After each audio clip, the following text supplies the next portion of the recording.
ಮೂಡ ಹಗರಣದಲ್ಲಿ ನಿನ್ನೆ ರಾಜ್ಯ ಹೈಕೋರ್ಟ್ ಸಿದ್ದರಾಮಯ್ಯನವರಿಗೆ ಒಂದು ತಾತ್ಕಾಲಿಕ ರಿಲೀಫ್ ಅನ್ನು ಕೊಟ್ಟಿತ್ತು. ಆಗಸ್ಟ್ 29ರವರೆಗೂ ಜನಪ್ರತಿನಿಧಿಗಳ ವಿಶೇಷ ನ್ಯಾಯಾಲಯ ತೀರ್ಪನ್ನ ಕೊಡಬಾರದು ಅಂತ ಈಗ ಸಿದ್ದರಾಮಯ್ಯ ವಿರುದ್ಧದ ಅರ್ಜಿ ವಿಚಾರಣೆಯನ್ನ ಮುಂದೂಡಲಾಗಿದೆ. ಜನಪ್ರತಿನಿಧಿಗಳ ಕೋರ್ಟ್ ಸೆಪ್ಟೆಂಬರ್ 2ಕ್ಕೆ ಅರ್ಜಿ ವಿಚಾರಣೆಯನ್ನ ಮುಂದೂಡಿದೆ. ಸ್ನೇಹಮಯಿ ಕೃಷ್ಣ ಸಲ್ಲಿಸಿದ್ದಂತಹ ಅರ್ಜಿ ವಿಚಾರಣೆ ಮುಂದೂಡಿಕೆಯಾಗಿದೆ. ಸಿಎಂ ವಿರುದ್ಧ ಖಾಸಗಿ ದೂರನ್ನ ಸಲ್ಲಿಸಿದ್ರು ಮೈಸೂರು ಮೂಲದ ಆರ್ಟಿಐ ಕಾರ್ಯಕರ್ತ ಸ್ನೇಹಮಯಿ ಕೃಷ್ಣ ಹೈಕೋರ್ಟ್ ನಿನ್ನೆ ನೀಡಿದ್ದಂತಹ ಆದೇಶ ಪ್ರತಿ ಕೋರ್ಟ್ಗೆ ಸಲ್ಲಿಕೆ ಮಾಡಿದ್ರು. ಆಗಸ್ಟ್ 29ರವರೆಗೂ ಆದೇಶ ನೀಡೋ ಹಾಗಿಲ್ಲ ಅಂತ ಹೈಕೋರ್ಟ್ ಸೂಚನೆಯನ್ನ ನೀಡಿದೆ.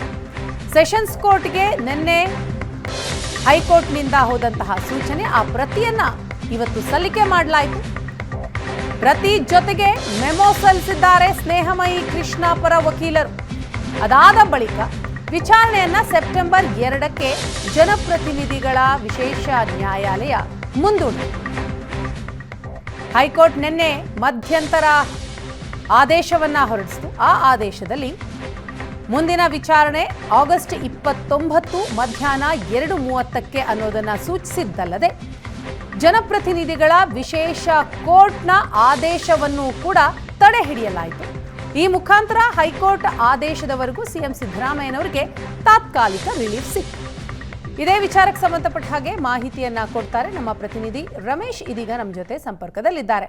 ರಮೇಶ್, ಸೆಪ್ಟೆಂಬರ್ 2ಕ್ಕೆ ಈಗ ಅರ್ಜಿ ವಿಚಾರಣೆ ಅಂತ ಜನಪ್ರತಿನಿಧಿಗಳ ವಿಶೇಷ ಕೋರ್ಟ್ ಆದೇಶವನ್ನ ಕೊಟ್ಟಿರುವಂಥದ್ದು. ಏನಾಯ್ತು ಇವತ್ತು ಕೋರ್ಟ್ನಲ್ಲಿ?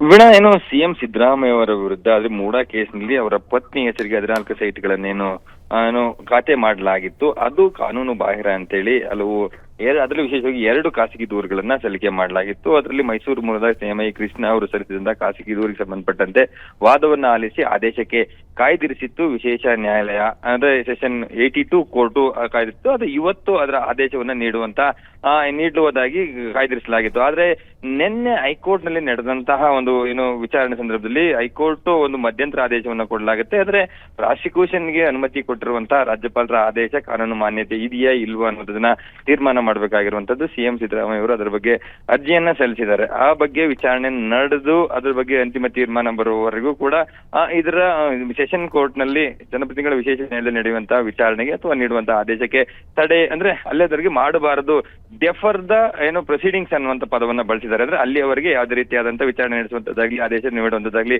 ಮಾಡಬಾರದು ಅನ್ನುವಂತ ಮಧ್ಯಂತರ ಆದೇಶವನ್ನ ಕೊಟ್ಟಿತ್ತು.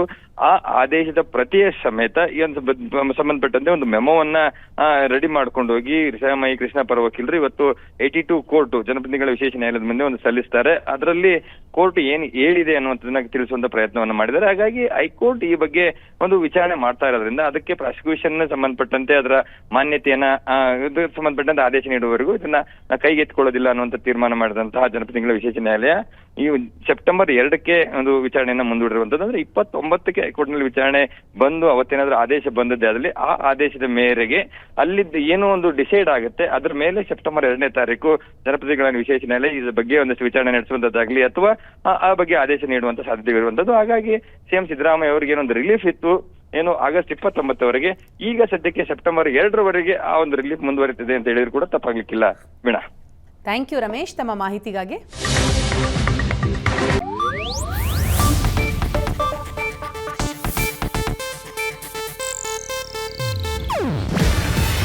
ಇದು ಏಷ್ಯಾನೆಟ್ ನ್ಯೂಸ್ ನೆಟ್ವರ್ಕ್ ಪ್ರಸ್ತುತಿ. ನೀವು ನೋಡ್ತಿದ್ದೀರಾ ಏಷ್ಯಾನೆಟ್ ಸುವರ್ಣ ನ್ಯೂಸ್.